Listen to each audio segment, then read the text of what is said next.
In this video, we're going to look at the male side of the human reproductive system. The organs of the male reproductive system include the penis and the testes. Inside the testes, there's long coiled tubes called seminiferous tubules. It's inside these tubules where sperm are formed. Once the sperm are formed, they're stored in the epididymis on top of the testes. From the epididymis, the sperm will travel up a tube called the vas deferens. This is the tube that's cut during a vasectomy. The vas deferens comes up around the bladder and joins into the urethra. Along the way, fluids are added to produce the semen. The seminal vesicles behind the bladder secrete mucus, amino acids, fructose for energy, and prostaglandins, which will initiate uterine contractions, into the seminal fluid. The prostate gland in the upper portion of the urethra secretes an alkaline fluid that balances the acidity of the vagina, and the bulbourethral gland contributes additional fluid. This fluid is carried out of the body through the urethra to be expelled. To take a closer look at sperm production, we need to go inside the testes. Spermatogenesis is the production of sperm. In spermatogenesis, inside the seminiferous tubules, if we look over here, if we go inside the testes and we look at a single seminiferous tubule, and then we look inside of that tubule over here, we see there are a series of cells that are undergoing mitotic divisions to produce more cells. After a while, we get to the primary spermatocyte. The primary spermatocyte will generate sperm.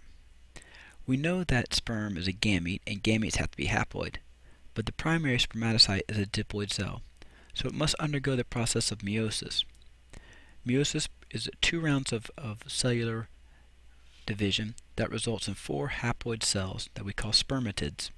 These spermatids mature into sperm. This entire process is under the control of certain hormones. Let's look at the hormones that regulate the male reproductive cycle.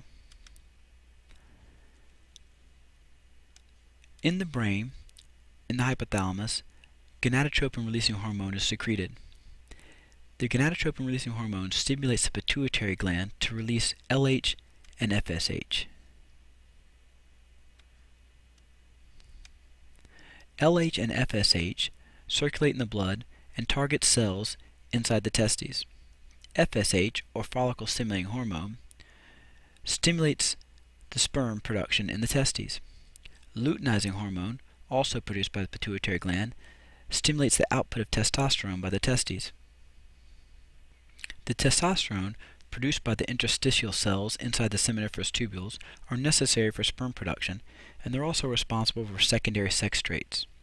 These testosterones, or androgens, are first produced during embryonic development. The secondary sex traits the levels of testosterone allow for secondary sex traits like the growth of the larynx, resulting in a deeper voice, the increase in skeletal size, body hair, and sweat glands and oil-secreting glands.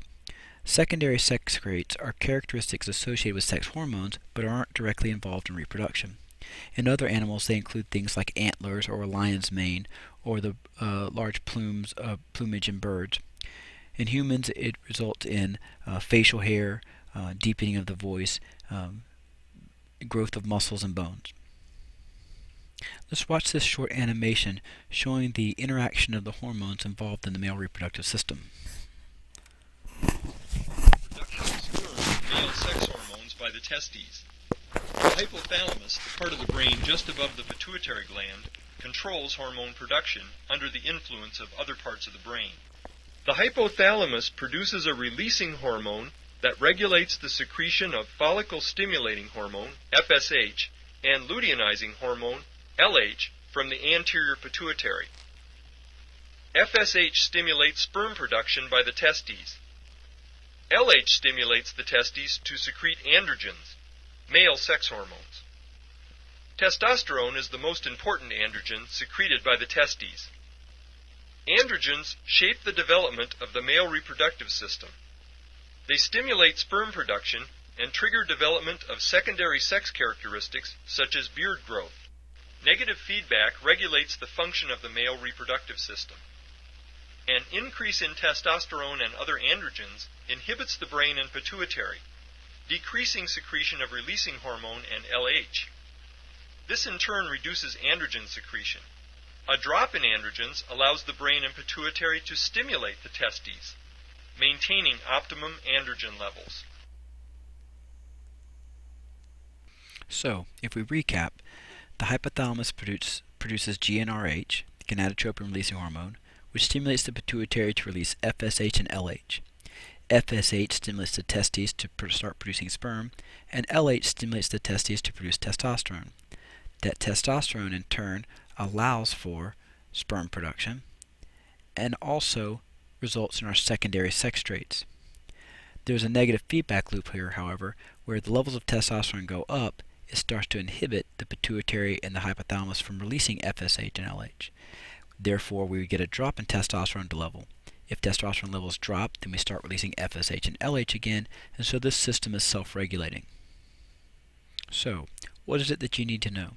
You need to know the basic anatomy of the male reproductive system in mammals. You need to know that it's in the testes where the sperm is produced, and specifically in the seminiferous tubules, and that sperm is stored in the epididymis and delivered via the vas deferens to eventually the urethra, along the way getting fluid added by the accessory glands. You need to know that sperm production inside the seminiferous tubules occurs through meiosis for a diploid cell to produce haploid sperm. And we'll talk more about the structure of the sperm when we talk about the fertilization event later in the unit. We also need to know about the hormonal regulation of this system, where the hormones of the hypothalamus, the pituitary, and the testes interact to regulate sperm production and secondary sex traits.